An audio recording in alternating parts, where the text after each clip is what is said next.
Hello and welcome back to Chocobo's Mysterious Dungeon for the Nintendo Wii, Part 33, and in this episode we will be continuing our way through the Guardian of the Light. In the last episode we made it to our first major checkpoint, and now the floor tiling is slightly more stained glass than it was before.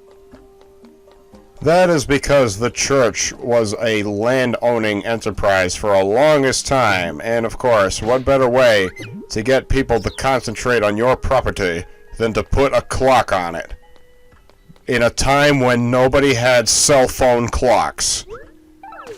Do you remember the days when buying a watch was considered a major investment? I remembered when having a watch was considered a considerable nuisance. I never really liked wearing watches. I did not find them comfortable.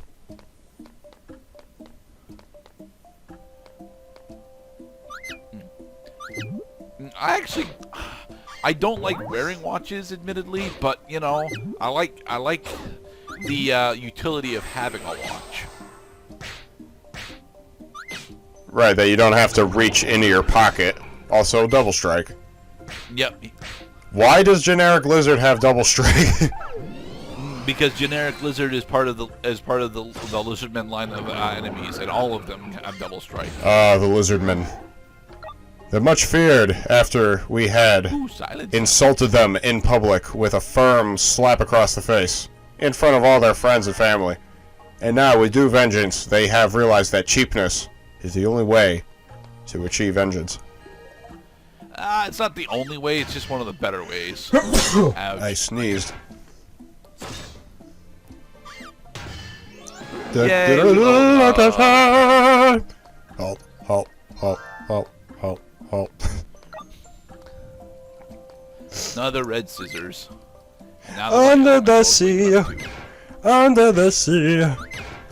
That is not the dungeon. We are in Cloud. What do you mean? In this place, the light elementals rule. They will stab you with their formless beings. Hey, a pop-up card. Rama Thundercloud. Up in this tower, you are a flower. I'm going to plant you. Disney parodies are pretty fun to do. There's the floor down. I mean, sometimes they just do it to themselves. Yeah. Suddenly reminiscent of Man with Conspicuous Erection in The Little Mermaid. I don't actually remember that scene, but then again, I've not watched Little Mermaid in more than a decade, actually. Little Mermaid, as a movie, has never been one that I was all that attached to. As a soundtrack, it's great, certainly. Part of Your World, Under the Sea, and Poor Unfortunate Souls are all great tracks, and even the non-vocal pieces are actually really good. But as a movie, I've never actually been that attached to it. Under pain of missing on the very next attack, we must use a defensive move instead. There we are. It's probably a good thing that some time has passed since we each have seen The Little Mermaid. I'm sure we have fallen outside of that target market for that particular movie product a long, long time ago. Maybe, maybe not. I mean, Disney is, you know, because of all the kids that grew up on the Disney movies, specifically during the Disney Renaissance, they still have a huge market share when it comes to both nostalgia and, you know, and remembrance of quality. Specifically, that's why the Disney live-action remakes are seeing, you know, such wild success, despite them being not actually all that great. Nah. Now, I say that, but I've not actually seen either Beauty and the Beast, Tarzan, it wasn't Tarzan, Jungle Book, or Lion King. And Aladdin. I've not seen Aladdin either. A matter of fact, I don't think I've seen any of the live-action remakes aside from bits and pieces of Maleficent. Well, I mean, just as long as they don't do live-action Toy Story, I think we will survive. Toy Story is already effectively live-action. The toys are alive! I mean, that was the whole point of that particular style from Pixar, is to still use the rules of animation to their benefit whilst mimicking real life imagery and feel. You can't self-destruct plus. You can't make me do stupid shit, Disney. and then they got bought by Disney. Well, I mean, were they an independent company at one point? Yeah, they were independent during Toy Story. And then it all went to shit. No, I argue that Toy Story 2 is actually a better movie than Toy Story 1, but I also enjoy Toy Story 2 as its own movie more than Toy Story 1. I thought Toy Story 2 was a pretty good movie, but it's hard to compare the two because they both have such like unique problems unto themselves. Where first Toy Story, Woody was dealing with not being Andy's favorite toy, and then I guess in the second one he had to choose between being a toy or being himself, and he decided to be himself, who was in fact a toy.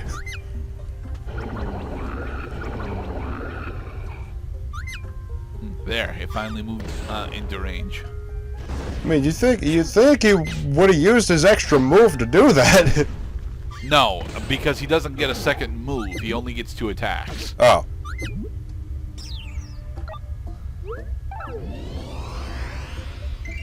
Bring. I do like the look of Guardian of the Light, to be perfectly honest. However, I really wish the soundtrack. I really wish the accompanying music piece was more present. It just it's just a background ticking clock for the most part. Ticking clock for the most part. Clearly I shall go sailing no more. That's what that was the song piece that was happening while Woody was it Woody or Buzz that was falling from up top in Sid's room? It was Buzz. It wasn't Sid's room. It was Buzz Lightyear falling from Sid's stairwell onto the floor and then having his arm detached because he is a plastic toy.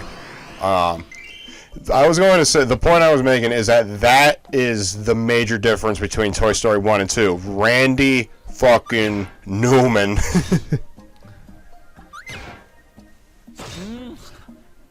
Honestly, I actually consider it to be more of a thematic exploration of the discovery of self versus the value that you place on the value that you believe you have in the eyes of others. Right. One of the great struggles of life, brought to you by a children's cartoon movie about living toys. Well, that's what animation specifically during the Disney Renaissance was trying to be all about. I mean, not from Disney themselves for the most part, but from the competing companies. I mean, it was during the Disney Renaissance that we actually started to see the massive influx of Eastern animation come over, and a lot of the 90s anime that we really enjoy and still have positive feelings about today are more or less explorations of deep human problems and psyches. Oh yeah, and that's what immediately make them classics. Is they are relatable. I mean, I personally don't like Akira at all, but I understand that it's trying to be an exploration of both this world and the high concept issues that it's attempting to discuss. It doesn't do that very well, in my opinion. That's why I don't like Akira. Blood Bones. Yes, Blood Bones, the next level up of the zombie/skeleton enemies. They are weak to magic, as always. Yay. Stupid flying fat ass. Balls. It's always bothered me that this variant of the zoo zoo/Vulture enemy is called Cockatrice, because I don't think that these particular incarnations of the Cockatrice actually have any stone elemental attacks that they can hit you with. Mind you, it's really good that stone is not a status element in this game, because we not only do we not have the ability to cure it, but it would just straight up end runs. Yeah, let's not make the player have to go for the load game button. Oh boy. Oh jeez. Quick, go diagonal. No. We will use the escape button and end up right next to the floor. Yay! Yay. That is why escape is awesome. Chocobo warps out of there! Floor 19. That means that we are at the boss now? Not yet. Damn it. Although, Something is... Hey! it's a shop. Ooh! Merchant Hero X, of course. Do not touch the glass, Koopo. So he's got some emerald talons and an emerald saddle. We'll want a copy of each of those. Fire sale, fire sale, fire sale. Woo, woo, woo, woo.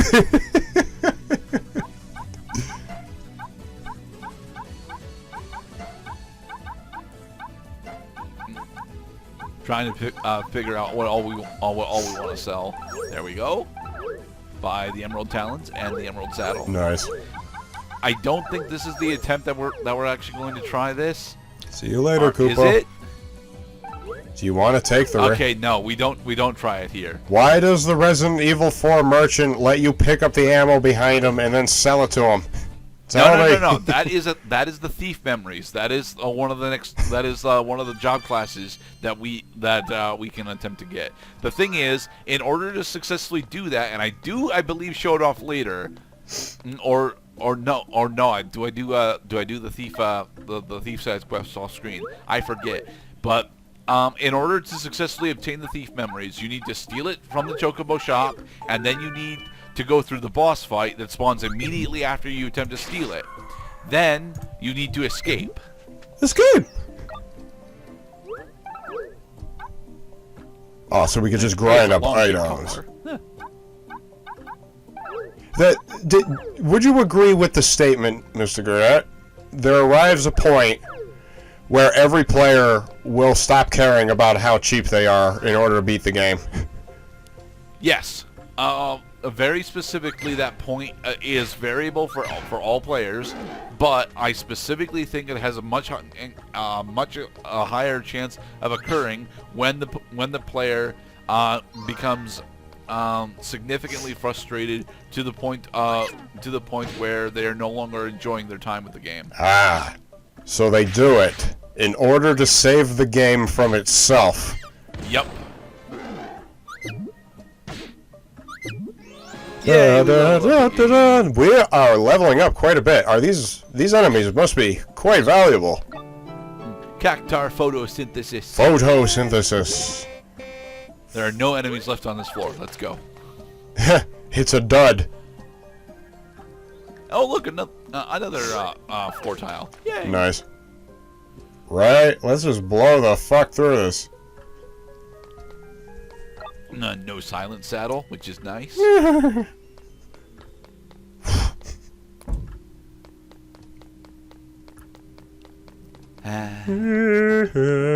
magic pots. All right, here we have a Marlboro. We've already seen variants of this particular enemy, but this is the classic version of the Marlboro. He performs the same as all the others. So there's that. Don't smoke.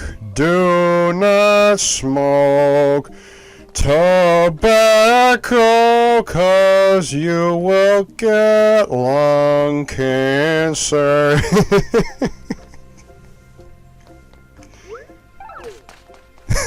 We are blazing through this dungeon. Yes, we are. Shh. Cool. He's sleeping. Oh God, he's awake. Roar! Roar! Ow! That hurt. Here, come here, you. Thankfully, the Marlboros in this game aren't nearly as dangerous as they are in Final Fantasy 7 and 8. Hello, demon. Which variant of demon are you today? The power of White are- Mage compels you. You are the Belial demon. Ow. So approximately 125 HP. Ouch. Oh, these guys are kind of cute. Yeah, the Mandragora style enemies are pretty nice, and they usually drop Gashol greens, which is nice of them. Because we tore it off of their goddamn heads and ate it. There's the floor weight. There's the floor down. And in the next part, we are going to resist the Bad Touch Belial in order to conquer the Guardian of Light dungeon. Well, we'll be getting to the boss, the first boss fight in the Guardian of Light dungeon at least. I don't think that we're clearing Guardian of Light next time. We'll get close, but I don't think we clear it. Be safe, everybody.